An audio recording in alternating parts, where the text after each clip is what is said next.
What's good? Brian Tong here, and welcome to the Apple Bits for everything good and bad inside the world of Apple. There's a whole lot happening, so let's just get this first thing out of the way.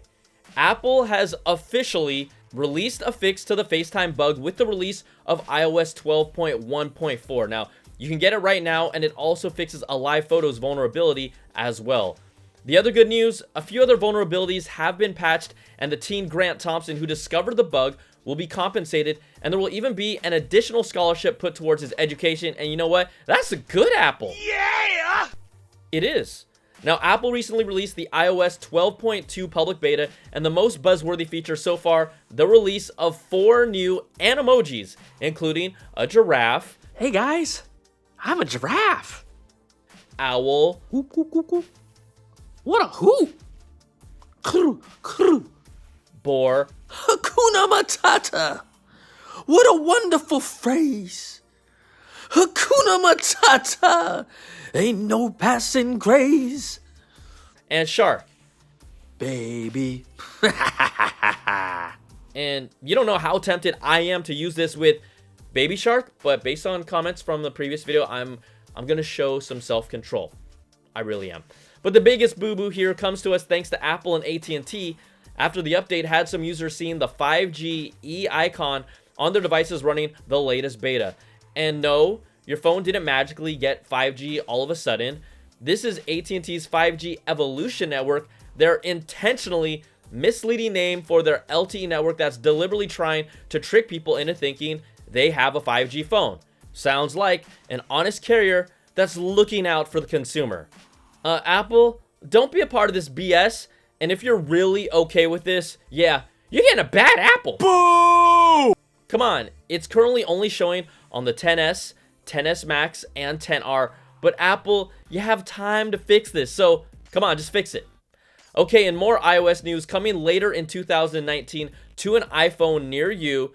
The Unicode Consortium has approved over 200 plus new emojis that will be coming to your phone. Emojis like the waffle or the juice box. A whole bunch of monkeys, or even new emojis to represent people with disabilities. This is all good, except for the tiny pinching fingers emoji. Like, I really hope I never get this sent to me. I mean, I'm totally, completely confident about myself in that area, and something like an emoji, that would never make me feel like less of a man, or anything like that. Nope.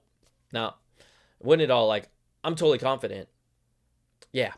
So, yes, these new emojis are typically added after a new iOS release. So, iOS 13 coming most likely in September. Expect these in iOS 13.1 sometime in October. Okay, we're sticking with the iPhone, and Apple has begun selling refurbished models of the iPhone X with the 64 gig model starting at $769. I've told y'all before, I didn't upgrade my iPhone X to a XS because it didn't just have enough, and I haven't felt like I've missed anything that the new iPhone has to offer. It's got the slightly better camera, it's a faster processor, but that's not really being used any differently, and I'm happy that I held off. But the fact that this still comes with the standard Apple 1-year warranty for $769, that's pretty dang compelling. So if I'm someone still looking to upgrade, I'd go for the refurb if I was in that position. Okay, we know that Apple is getting closer and closer to showing us its TV streaming strategy. Tim Cook recently responded to Cross Research and outlined these 3 things. Number 1, Apple's going to make it easy to consume and access Apple's premium content on other people's hardware like Samsung, LG, and Sony TV sets. We saw this from announcements at CES. A recent report from Mac Rumors says Roku and Apple are currently in talks for AirPlay 2 support, which could potentially extend Apple compatibility to its TVs from TCL, Sharp, Insignia, Hisense, and more. But number 2, Cook thinks that Apple will end up selling a digital bundle of services like Hulu and other digital TV network apps that will compete with traditional pay TV bundles. And then number 3, Apple is buying a lot of TV shows, movies, and content exclusively for their service. So if we put all these things together in one place, it really looks and feels like Apple will sell a bundle of digital networks. They'll then add their own Apple content to the mix and then make it available on as many devices as possible. We don't know when the service will launch or how much it will cost. Rumors point to sometime in the spring, but will it be its own service, or will it be bundled as part of a much bigger one with Apple Music, Apple News, and more? Well, we're getting really close to finding out. Also, JP Morgan, they wanted to throw their hat in here. They argue that Apple should just spend the roughly $200 billion it would cost to buy Netflix if they really want their video streaming service to take off. Now, I wouldn't be surprised if it happened, but I'd also be surprised if it doesn't, because we know like Apple likes to do their own thing and kind of put it all under the ecosystem, but it's really interesting to see how this is going to all play out.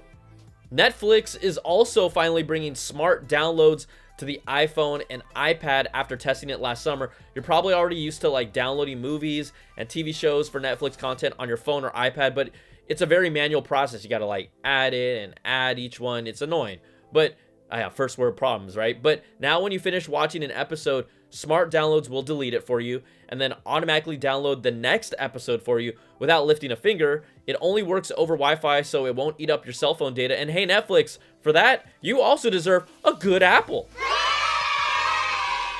Good job. Now, keeping it with the services, because 2019 is really going to be the year of services for Apple, Microsoft is about ready to release an SDK that will allow game developers to integrate the Xbox Live service into any games that can run on an Xbox, PC, iOS, or Android device, and Nintendo Switch, with its cross-platform push set to be announced next month. And this is huge because this goes beyond just achievements. The Xbox Live cross-platform play will incorporate friends lists, multiplayer functionality, and achievements, and then let Microsoft reach outside of their PC and Xbox hardware. Really a solid move after watching the success of PUBG and Fortnite just absolutely taking everyone's lunch in this space right now. And finally, we leave you with the HomePod, and I'm not here to pile on it, but more of a recent report from Consumer Intelligence Research Partners. They found that the HomePod accounted for just 6% of the total smart speaker market in the US. Now, they estimated there are 66 million smart speakers in the US households as a total, but in comparison, the Amazon Echo and Google Home, they account for 70% and 24% of the market. Apple's at 6%, and they're just hurting in this space until they release a significantly cheaper HomePod, beyond even making Siri a whole lot better, which is, again, one of its bigger problems too. These numbers, they're not going to change anytime soon in their favor. So what is Apple thinking that they can do to freshen things up? Well, according to a recent patent application, the Big A could potentially bring 3D hand gestures, Face ID, and more to the HomePod. In this patent, a countertop speaker with various sensors is described to gather hand gestures and other three-dimensional gesture input, including waving, clapping, and other gestures. It also says the HomePod could identify users nearby the speaker with facial recognition, which could allow for the detection of multiple users as well. But the Google Home already does this without any facial recognition needed. Now, other features include ambient light sensing and the ability to display like graphics for weather conditions or the logo of sports teams if they win. One feature is described as an emoji-based avatar that could adapt to a user's moods or actions to reflect sadness or happiness. These are all fun ideas and all. Patent applications, they don't mean that they will actually happen, but lower the price first, because none of these features is still enough to convince people that a HomePod is a must-have right now. Yo, Apple, y'all have a lot of work to do there. All right, that's it for this week. If you like this video, you can give me that thumbs up, subs up, and hit that notification bell, ding, to get all my latest videos here. And then also, I'm completely independent. If you want to dive deep within Apple, you can check out the Apple Bits XL audio podcast. We really go deep into all the content, the latest stories. You can also help support the audio podcast and everything I'm doing. All my work is independent at patreon.com/BrianTong, and I've got some cool rewards for those of you that want to support. So thanks so much for watching. Take care and be safe. We'll see you next time. Peace.